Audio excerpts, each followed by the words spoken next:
Welcome everybody to CCJA Sundays. This is our Sunday interview and masterclass series. And I'm thrilled today to be speaking with legendary saxophonist Houston Person. And I'm so glad you guys could all join us today. So thank you for being here.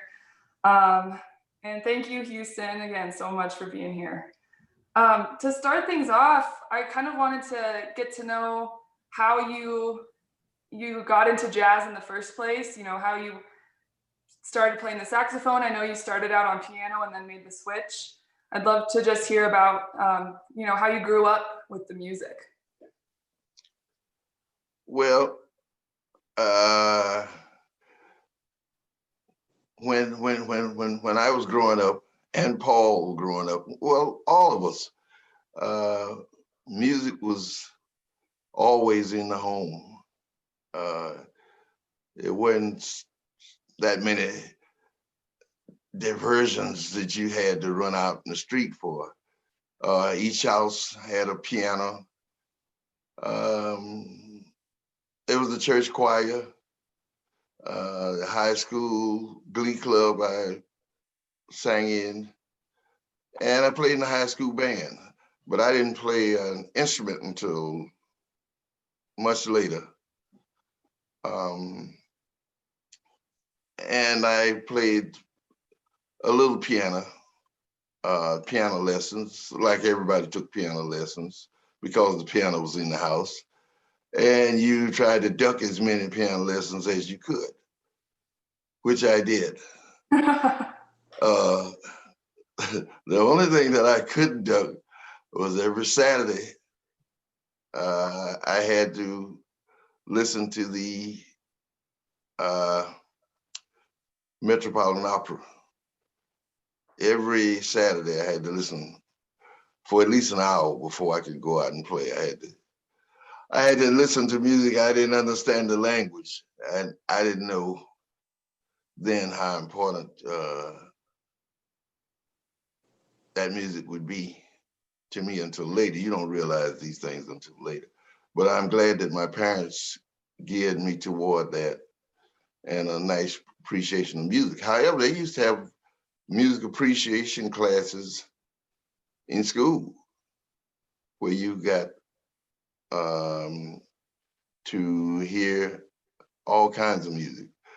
So in the South, I'm from South Carolina, and I grew up with all kinds of music, country and western, gospel, blues, and all that I put into my music, my presentation. I try not to leave any of those elements out of my music. So you'll hear blues and dance,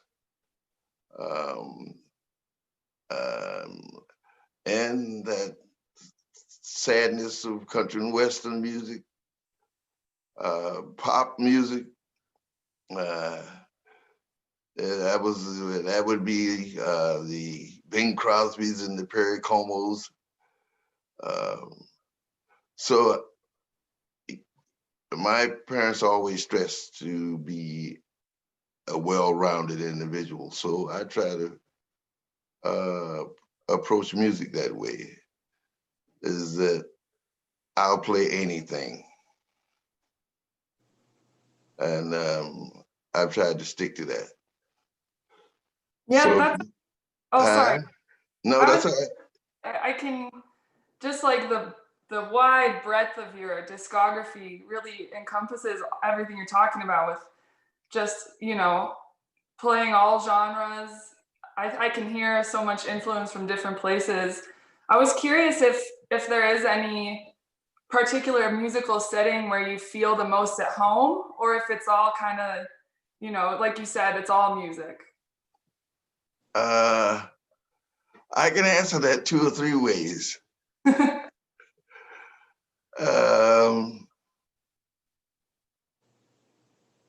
Give me the check. No, if I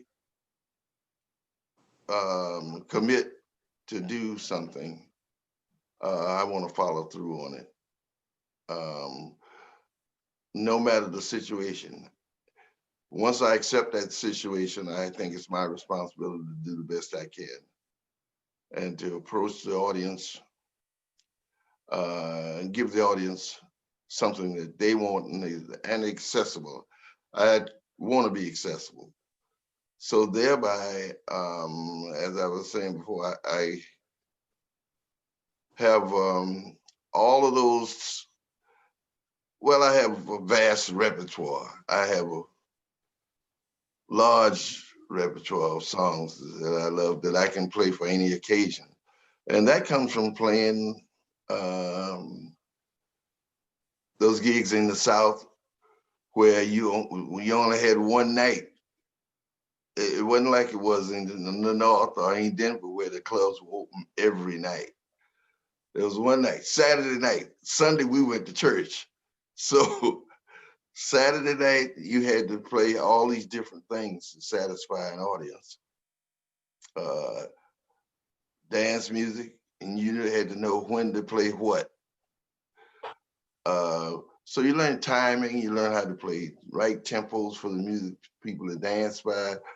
A lot of different things that would help me later on.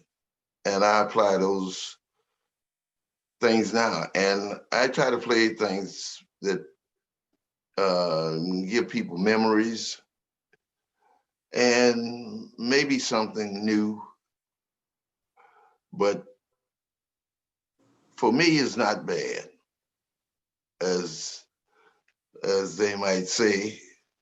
Some people would say that, but familiarity is not bad, and it doesn't breed contempt. I like to give people memories, and then we improvise on that. And everybody has their own approach, but there's so much beautiful music that's written out there that you can find music for all occasions. You just have to know how to present it. And we need more of that in music right now.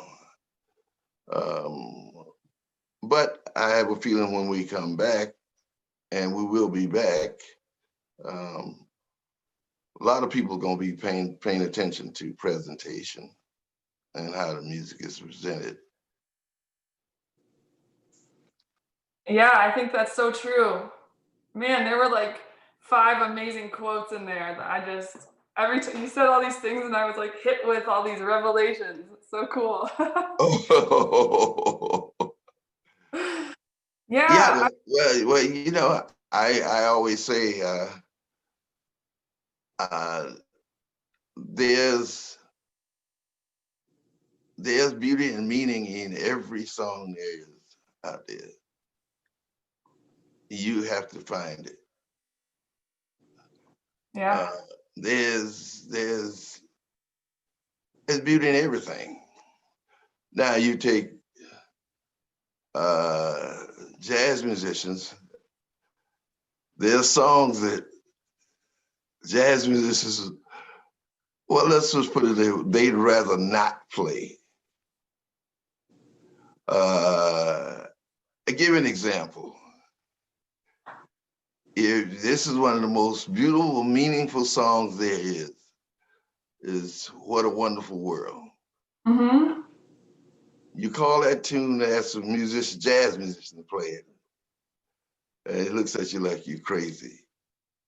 They hate it. Me, I love it. They ask for it. They make it easier for me. That's one tune I don't have to choose. That's So, super. and you're playing something that they like, and people have walked up and really, it's very meaningful to them. And that's who we have to care about, is your audience. And I care for my audience. And so that's what I mean by these songs are never going away. So why not, play for your audience? So that's why I say you should if you're an upcoming musician, there are certain songs that you should know, regardless of the era or how old you are. If you're going to call yourself a professional musician, now you can be a professional jazz musician, a professional classical musician, a classical country and western, but you just a classical musician when you know what you're supposed to be doing and respect that. And there's a lot of musicians out there like that, especially local, so-called local musicians who play in one town. They have these repertoires and they have, they play, different things. So I try to play everything, at least. I don't want to be caught on a song. If I'm caught on a song, I won't. If somebody catches me on a song, I wouldn't be caught again. And go right home and get the book and learn it.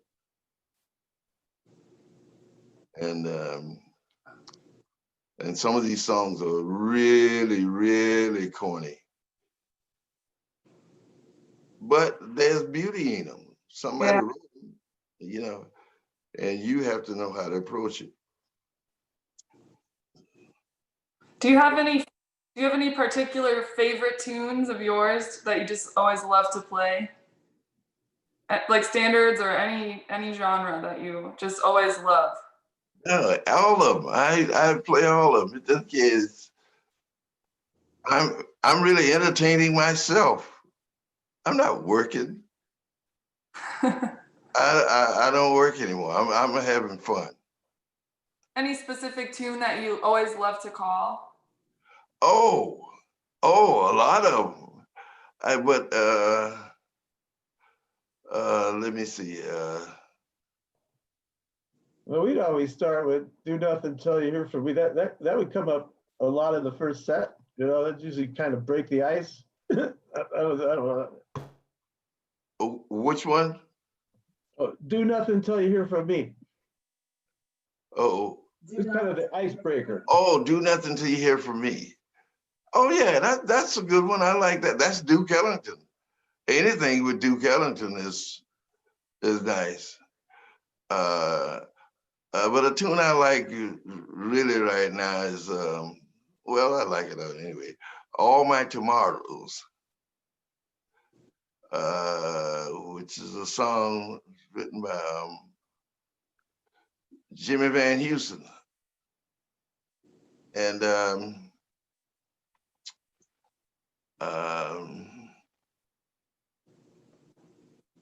that's a great one. Sinatra has a great recording. I guess he would say his was the definitive recording of that song. But there's so many great songs. It's according what day or what night it is or where you are. Totally. And for mixed, really mixed generations, "Come Rain or Come Shine," any Harold Arlen things, Cole Porter. That's good. I'd rather go by composers. Yeah, Cole Porter is one of my favorites. Harold Arlen, Sammy Kahn and Nicholas Brodsky, Benny Carter. So all those guys I like. Awesome. One question that Paul sent me before the interview was about your sound, and he said that you once told him a story about how you were able to develop such a big sound. I was curious if you could share that with us. Oh, with my brother? Oh yeah. He would listen to me. I practiced in the bathroom, so the sound would bounce back from the towel, and I could hear what's happening with my sound. And we had a farm, and my brother would get on one end of the field and I would get on the other end, and I'd ask, could he hear me? And I would just blow indiscriminately, just different sounds through the horn and try to play as loud as I could. And with that combination with playing in the bathroom and playing outside on the farm, and then I was marching in the marching band. So the culmination of all that, I got the sound that I wanted. Yeah, everybody asks me about the sound. Because when I practice, I concentrate on sound. I don't concentrate on technique that much, as far as I play scales. And I didn't practice arpeggios too much because I didn't want to get in the habit of using the arpeggios to run through harmonies. So I just stayed with the scales so I could play more melodic. I like melodies. So I try to tailor my improvisations, not too long. I'm just trying to find the right notes now and create a good melody, a good counter melody. And I studied those, well, when I was in music school, I studied that microcosmos. Bartok? Is that Bartok? The Bartok. Yeah, how'd you know that? Nobody knows that but me. I'm playing through those. I like playing just. Huh? Yeah. Yeah, that's piano. Mm-hmm. They were duets. But I would you could take the top line or the bottom line and play through them. And sometimes I'd mix them up, play one here, one there, and all kind of ways. But now, when you got to book 3, 4, and 5, I just looked at those. I have all 5 volumes, but with a saxophone player, I knew when to stop. What is it called? The degree of difficulty. And they got real difficult. But I just studied them to get the idea, you know. That helped me to edit what I play, so I don't get too carried away.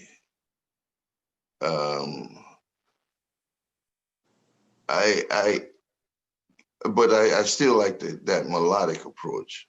Mm-hmm. Yeah. As also going along with developing your sound, were there sax players you were listening to that had a big influence on you as you were developing your sound? Oh yeah. Oh, all of them. I listen to everybody. Because you won't know what's happening around you. But Right. yeah, some of my favorites. My favorite, I guess, was Illinois Jacket, Gene Ammons, Hank Mobley, and I like all those R&B saxophone players like Tom Archie and Sam Taylor. And I love Earl Bostic, who was one of the greatest saxophone players was Earl Bostic. A lot of people, everybody will admit it, even saxophone players, even Charlie Parker commented, everybody had to comment on Earl Bostic and Sonny Stitt. Those two. And a guy that I used to practice with all the time when I was in the service was Eddie Harris. Mm-hmm. who people just don't know that Eddie Harris was great composer and a practice hound. He would wake me up like 6 o'clock in the morning. Let's practice. And I thought he was crazy. Well, he was, but he's crazy about music and doing it right. And then I've also thought he was a great piano player.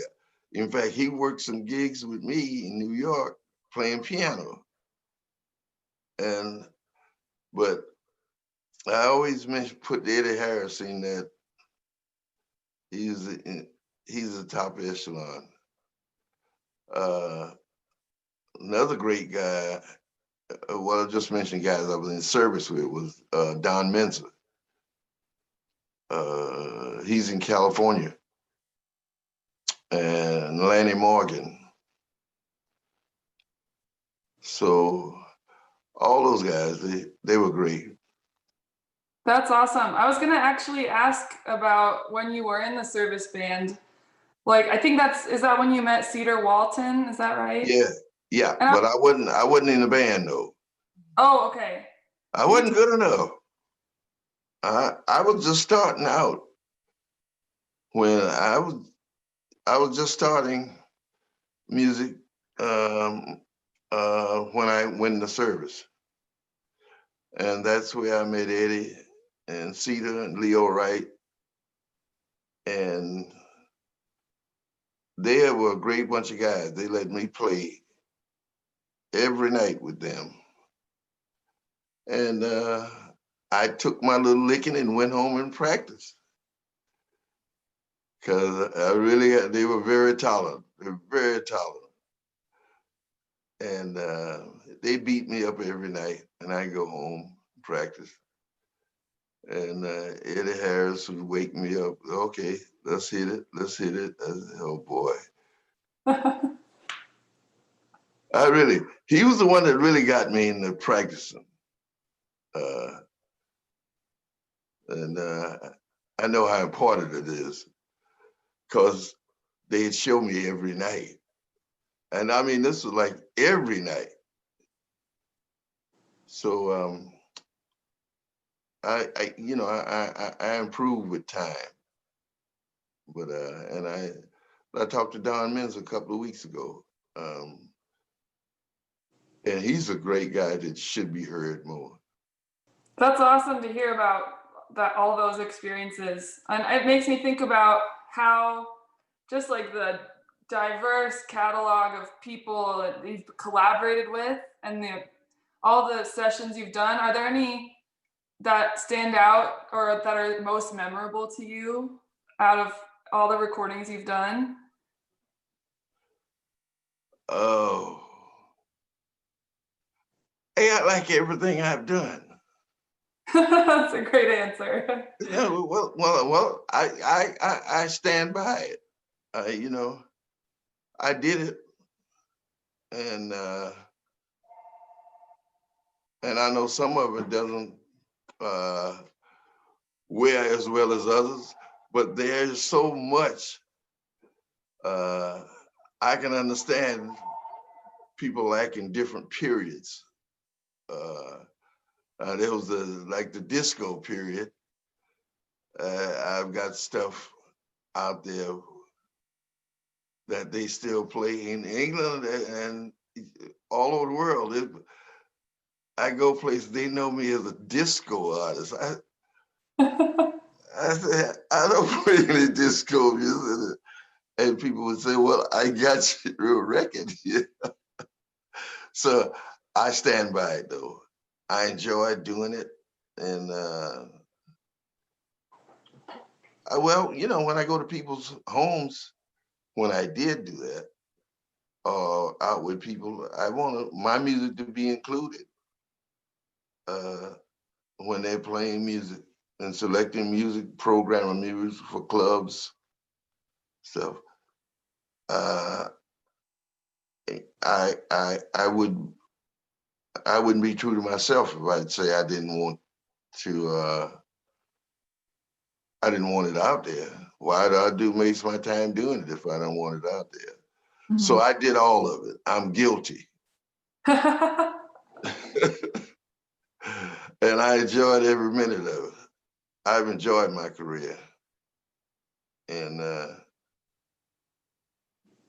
I'm still having a good time with it. That's so awesome. Do you have any advice for the young musician about how to keep that momentum and keep the inspiration throughout a long career? Are there things you did to stay inspired?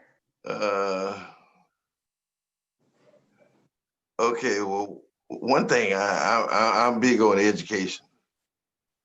I think anybody should try to get as much education and wisdom as they can to make it out in this world. But I'd say practice,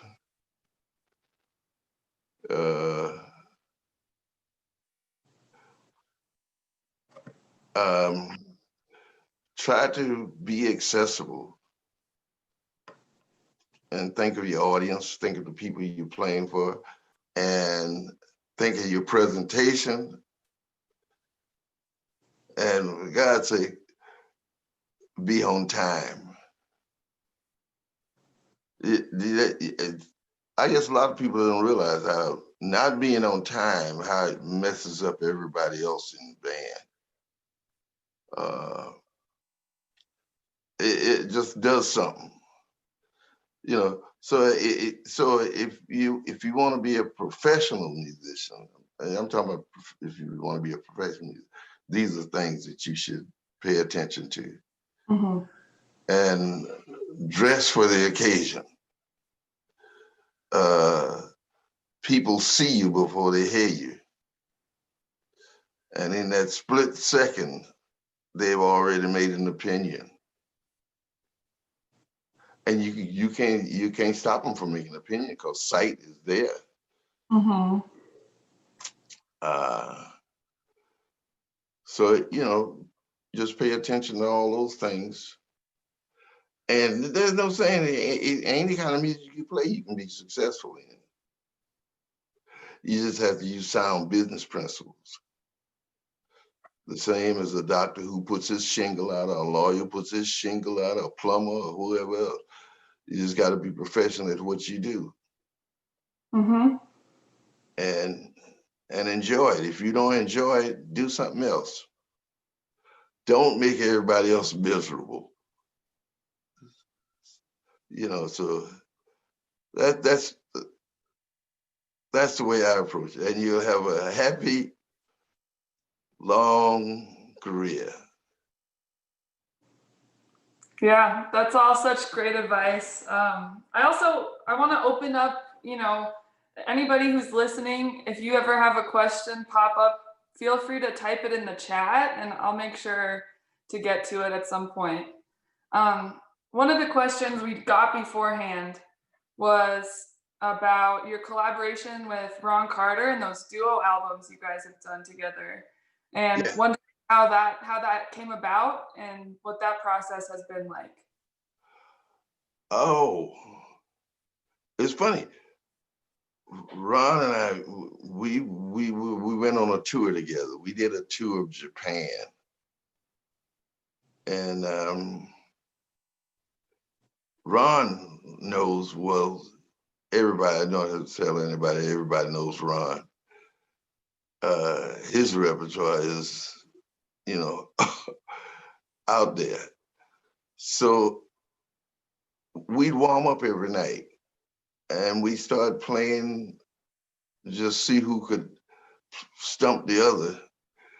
And we just played tunes and we played together in the bass, just the bass and the horn. And I liked it. So when I came back from the States, I went to my record company and told them that I wanted to do a record with Ron, just bass and tenor. They okayed it. They didn't, everybody was for it. So we did it, and it was the album of the year, a lot of awards. The French had it in their school system, the first album we did. I'd be walking the streets. I went to Paris and walking the streets, and kids were coming up out of the subway and they say, "Hi, Houston, hi, Houston." And I said, "Gee, how do they know me?" And they say, "You know, your album, we learned it in school." I said, "Good grief." So we've done 10 of them, and they just keep selling. Yeah. And you know how you know is the record company, they keep ordering them, you know. Once a record company gets something to, let's go make them some money, you don't have any problems, you know. Mhm. So we do those. We just go in and a day and just do an album. In fact, we're going to do another one Oh, awesome. in a couple of months, and we just put it on the shelf. And when we don't have anything else out, we put one out. But we've enjoyed it. But we've never done it. Never done it live, but once. We did it in Montreal. Cool. Yeah, they brought us up, and it was great. But he's so busy, and I'm so busy. We keep saying we're gonna block some time off, but we haven't. But yeah, but that's how that came about. Just warming up, doing exercises, and we just decided to go in and do an album. Like That's that. awesome. I'm really looking forward to hearing that new one when it comes out. All right. Well, and the thing about it is too is that there is no help. The horn is out there by itself, and the bass, Ron is the band. He's Mhm. doing everything else. So we're totally exposed.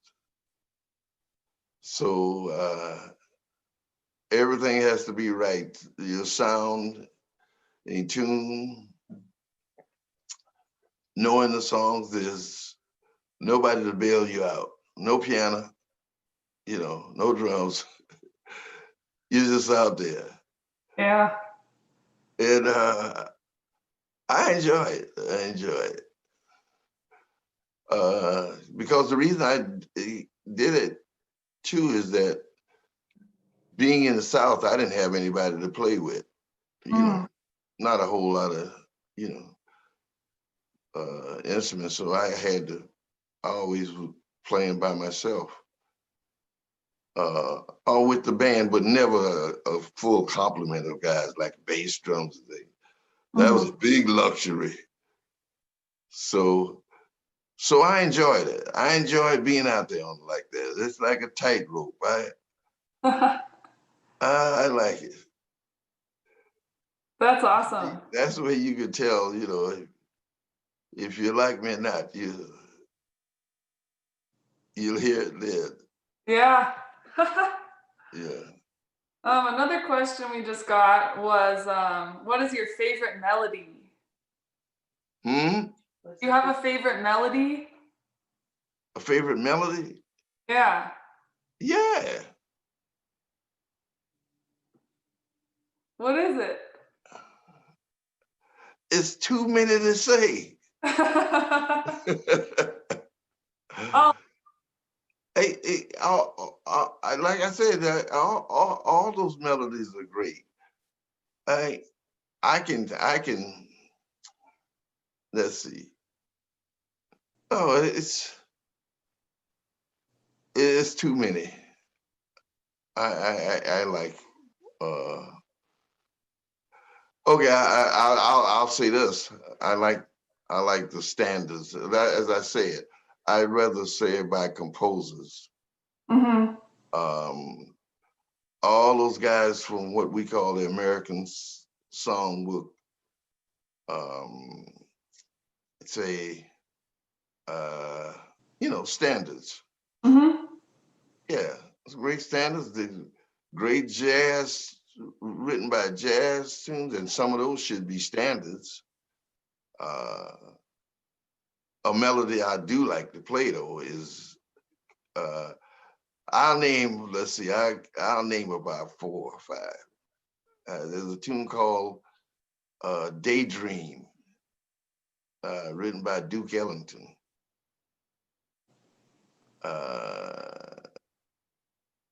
If You Could See Me Now. Oh, I love that tune.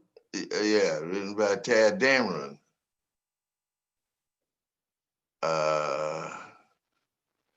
Let's see. There was a song that I just heard in the last 4 or 5 years. I heard Perry Como sing it. Richard Rodgers wrote it. It's a tune called "You're Nearer." That's one of my favorites right now. And "The Way We Were" is a great tune, which I can't play too much. It gets sad. We played that. Yeah, Paul and I played that. Sometimes I'll play the good old things like "As Time Goes By." You get into that thing, playing something that "I'll Never Smile Again." See, we start talking about tunes. You got me. We talk all day about that. I like playing people with you. People. Huh? People. Is that Burton Lane? Oh, people. Oh, yeah. I love that. That's Jules Stein. Yeah, he's great.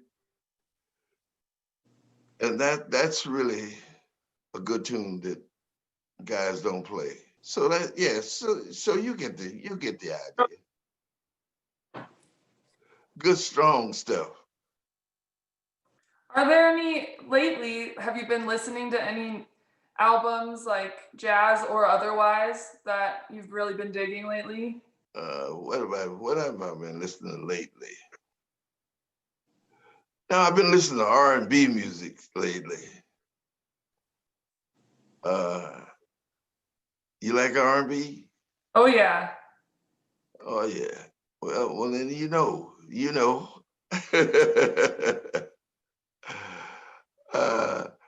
Yeah, and some of my R&B stuff. I like Phyllis Hyman. I'd say Barry White. Those 3 people. And I like who I like to listen to is Maria Callas. I don't know her. Hmm? I don't know that. I'm gonna write it down. You don't know Maria Callas? Oh. You go and check her out tonight. I will. Okay? Maria Callas is, she was an Italian opera singer. And to me, she's was one of my favorite singers.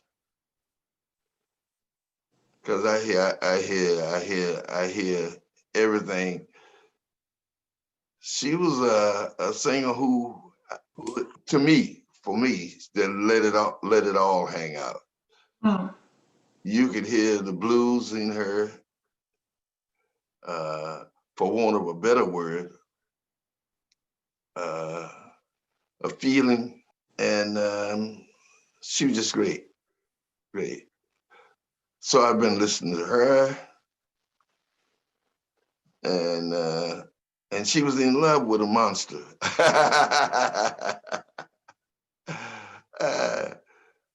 No, it was a lot of scandal around her.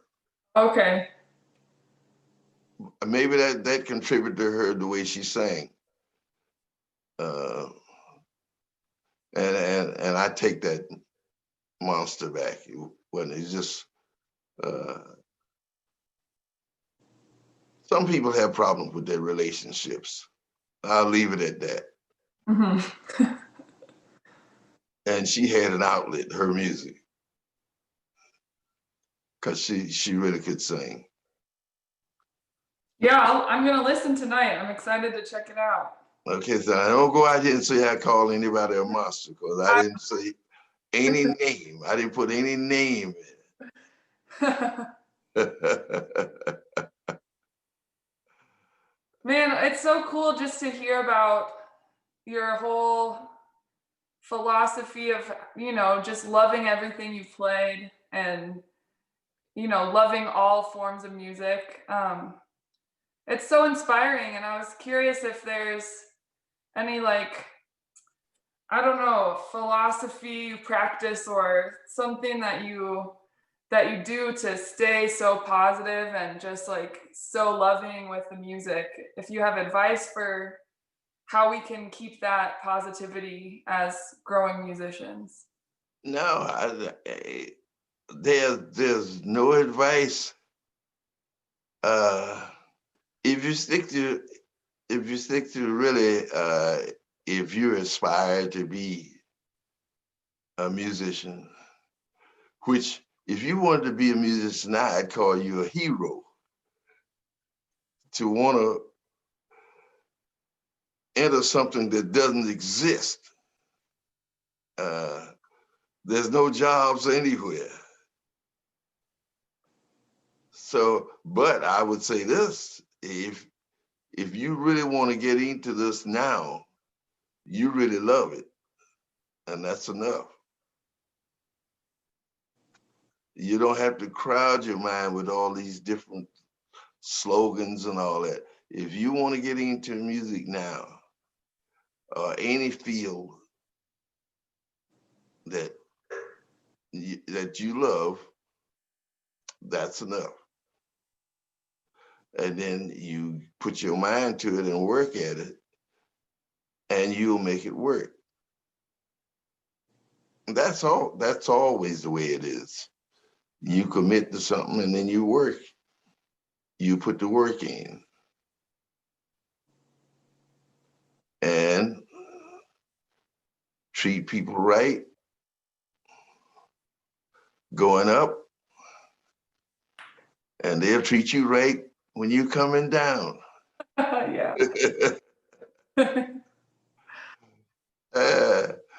And nobody stays on top. Everybody gets a shot, So some of us have to be more patient. But if that little bug in you wants you to do this, and you're happy, that's all. Make yourself happy, and you'll make it work. That's amazing advice. That's what I need to hear, just to keep it, follow the love and follow the passion. And Yeah. And you stay here a little longer. Mm-hmm. I didn't believe that one time, but I believe it now. You really doing what makes you happy and you're smiling and laughing all the time. That'll do it, because it's bad now for, especially for music when there is no music. Mm-hmm. Yeah. So I call them my heroes. Well, I think we would all call you a hero too. Thank you for doing what this whole conversation has been so uplifting for me. It's been just a delight to talk to you. Oh, thank you. Yeah. If there's any last questions from the audience, I feel like maybe we could start wrapping up soon. Or Paul, if you have anything that you wanted to add. Oh man, I'm really glad that on our last gig together we got to play "Rock Me to Sleep." Oh yeah. Eddie Carter tune, and thank you for turning me on to that tune. Um, I, Oh, I got some more for you. oh, I know, man. Every time we play together, it's another like, oh, thank you. We got another stack, and it's so much fun. We really need to. Those melodies are so rich, and that's where you're coming from, and I know you hear the lyrics in your head when you play. Uh, do you hear it like when you hear a tune? Are you thinking of like are you thinking of lyrics and would you be able to recite maybe a tune lyrics just as like how you think of it? No. Yeah, but I do. I think of the lyrics to myself, you know, um, because I have a book of lyrics, just lyrics, no music, and it's fun um, reading them as poetry. Uh, my mother was an English teacher, and she liked poetry and got me into poetry. And I like it the lyrics are so beautiful. Um, and some are so sad. Uh, but they say a lot. They say a lot, and they say it intelligently. You know, the rappers could take a lesson from some of these writers. You know, I'm waiting on somebody to go in there. In fact, I was thinking about doing a poetry album using lyrics. You know. Man, that would be really cool. Yes, I just gave you the idea. I'll see. Does that mean I get to play on the album? I'll see it on Amazon and say Paul Romaine saying poetry. I'm just slumming, man.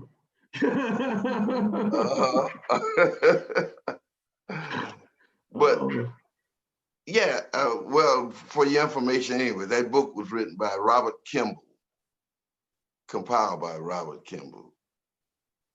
And I was looking at some Walt Whitman poems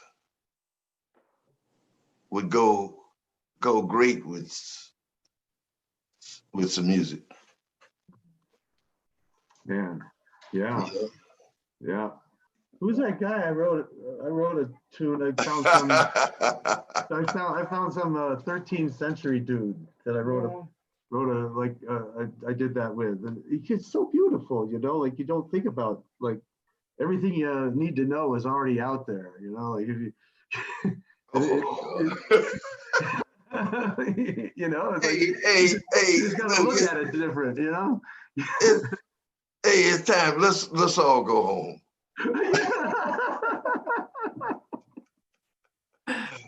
Oh man, I'll give you another tune though. One more tune. Let me see. Okay, Sammy Kahn and Nicholas Brodsky singing "If It's the Last Thing I Do." I'm writing it down. Huh? I'm writing it down.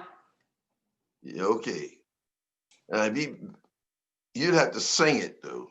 Okay. That's romance on a high level. Oh. You wouldn't even understand it if you don't not a romantic. So that leaves you out, Paul.